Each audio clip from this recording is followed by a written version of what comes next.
मैं एक मामूली औरत हूँ, इतनी मामूली हूँ कि आपकी नज़र भी मुझ पर नहीं पड़ी, लेकिन मैं आपको देख रही हूँ।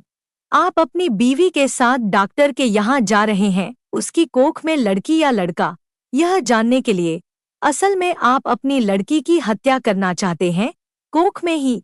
आपको यह ख्याल भी नहीं आ सकता कि जिस सड़क से आप जा रहे हैं, उसे मैंने बनाया है।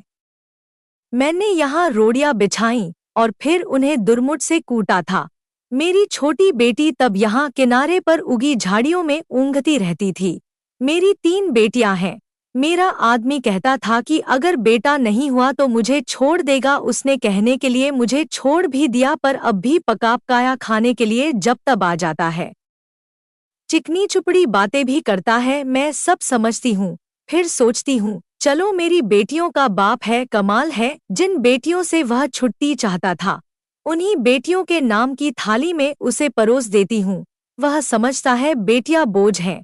मेरी तीनों बेटियां सावली हैं, उनकी काली आंखें हैं, बड़ी बड़ी पके जामुनों जैसी, और हाथ बड़े फुर्तीले हैं। खूब काम करती हैं, मेरी ही तरह वे तरह तरह के धंधे पीटेंगी, पर फिर भी उनके होने से मुझे बड़ी तसल्ली है। मैं अकेली तो नहीं हूं ना। तुम समझते हो लड़कियां बेकार होती हैं, औरतों के कामों को आप जानते ही नहीं। अरे देखो, मैंने सड़क बनाई, धान की रोपाई की, कपास चुना, कपड़े की फैक्ट्री में रीलिंग की, आलू खोदे, 3 3 बेटियों को जन्म दिया, पाला पोसा। क्या मैं बेकार हूँ? ये जो तुम चाय पीते हो, इसकी पत्तियां भी लड़कियां ही चुनती हैं, और क्या क्या नहीं करती। इतने धंधे औरतें करती हैं कि गिनवाने मुश्किल। और तुम्हारा ये सूटर कोई 1 पौंड का होगा। 1 पौंड ऊन इतनी होती है कि दिन रात लगकर 3 दिन में उसका सूटर बनता है, जिसके मुझे 12 रुपए मिलते थे। तब बच्चियां छोटी थी, तो सोचती थी घर में उनके पास बैठे बैठे बुनाई कर सकती हूँ। लेकिन धंधा बड़े नुकसान का था। फिर ठेकेदार ने मीनमेख निकालनी शुरू की और मुझ पर गलत नजर डालने लगा, तो मैंने ये धंधा छोड़ दिया। फिर आटे की फैक्ट्री में काम किया, बड़े काम छोड़े और पकड़े 2 4 मुर्गियां और बकरियां, तो खैर पालती ही हूँ। इसी तरह रूखा सूखा चलता है। ये जो तुम्हारी बीवी ने रेशमी साड़ी पहन रखी है, इसके धागे भी औरतें तैयार करती हैं। कीड़े पालती हैं, मुश्किल काम है, जांग में घाव हो जाते हैं, धान की रोपनी में भी पैरों में खारवे हो जाते हैं, और कमर झुके झुके टूट जाती है। मुझ पर पैसे होते तो अपनी लड़कियों को पढ़ाती लिखाती, उन्हें मास्टरनी बनाती या डॉक्टरनी। तुम खुद पढ़े लिखे हो, पैसे वाले भी दिखते हो। तुम लड़की का गर्भ क्यों गिरवाना चाहते हो? तुम समझते हो तुम्हारी लड़की कोई काम नहीं कर सकती? अरे आदमी कोई फालतू चीज नहीं, 100 काम है उसके करने को। फिर इस तरह सोच समझकर लड़कियों को मारना तो कुदरत से खिलवाड़ है। अगर मान लो तुम्हारे घर लड़का हो गया तो तुम क्या सोचते हो वो तुम्हें लड़की से ज्यादा प्यार करेगा? फिर लड़के बिगड़ते भी बहुत हैं। आजकल उनका ध्यान शरारत, ताश और मारपीट में ज्यादा हो गया है। मान लो लड़की ही पैदा हो जाए तो क्या? तुम उसे पढ़ाना लिखाना, वो तुम्हें खूब प्यार करेगी। लड़कियां माँ बाप को खूब प्यार करती हैं। तुम्हारे घर में रौनक होगी, सो अलग से तुम सोचते हो दहेज देना पड़ेगा तो तुम उसे खाने कमाने लायक कर देना। दहेज मांगने वाले से शादी मत करना। हो सकता है आप ही ऐसा लड़का मिल जाए जो बिना दहेज के शादी कर ले। अगर न मिले तो क्या?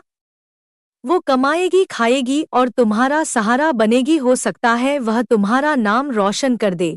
तुम्हारे लिए क्या पैसा ही सब कुछ हो गया, या दुनिया का डर अपनी बेटी से भी बड़ा हो गया? आखिर तुम अपनी बेटी को प्यार तो कर ही सकते हो, और बेटी भी तुम्हें प्यार कर सकती है। माँ बाप और बच्चे का इतना रिश्ता बहुत हुआ। इसके लिए तो आदमी जीता है। पैसे को चाहे जितना मानो, पर मोहम्मता फिर भी बड़ी चीज है। इसे बनाए रखने में ही खैर है, नहीं दुनिया उजड़ी समझो। कुदरत के साथ इतनी मनमानी अच्छी नहीं। लड़कियों को तुम ऐसे ही गिरवाते रहे तो औरतें कितनी कम हो जाएंगी। फिर तुम उनके लिए कुत्तों की तरह लड़ोगे। दहेज के डर से आज उन्हें मरवा सकते हो तो कल फिर पैसे के लालच में बेचोगे भी। इस तरह क्या दुनिया बड़ी अच्छी हो जाएगी, या तुम्हारे घर परिवारों में खुशियां छा जाएंगी? तुम जो रेशमी साड़ी पहनकर इसके साथ चली आई हो, इससे इतना डरती क्यों हो? सोचती हो यह तुम्हें छोड़ देगा? ये मिचमिची आंखों वाला अगर तुम्हें छोड़ भी दे तो क्या तुम मर जाओगी? मैं तो पढ़ी लिखी भी नहीं थी, मैं तो तानों से नहीं डरी। आदमी ने छोड़ने की धमकी दी तो कह दिया दिया ले छोड़ दे, अब भी मेहनत करके खाती हूँ, तब भी मेहनत कर लूंगी, पर वो क्या मुझे छोड़ पाया? हम औरतें बड़े काम की हैं, हमें ये ऐसे ही थोड़े छोड़ सकते हैं। परिवार की जरूरत तो इन्हें भी है, नहीं तो हाफते मर जाएंगे, कोई पानी देने वाला भी नहीं मिलेगा। मैं तो कहती हूँ बेटी भी पैदा करो, दहेज भी मत दो और डरो भी मत। देखना दुनिया ऐसी ही चलेगी, इससे अच्छी चलेगी, दाब धौंस कुछ कम ही होगी। मेरी बेटी ने कढ़ाई सिलाई सीखी है, वो न होती तो फिर क्या था? मैं तो दुनिया में धंधा पीटती मर जाती, अब भी मेहनत करती हूँ पर मन में खुशी भी है। मेरी 3 लड़कियां खूब हुनर वाली हैं, कोयल जैसी आवाज है उनकी, सुने से थकान मिट जाती है। न करे कोई शादी, अपनी जिंदगी भाड़ बनाएगा और जो शादी करेगा सो भगवान होगा। चलती हूँ, ये ठेकेदार आता दिखता है, आंखों से कम सूझने लगा है।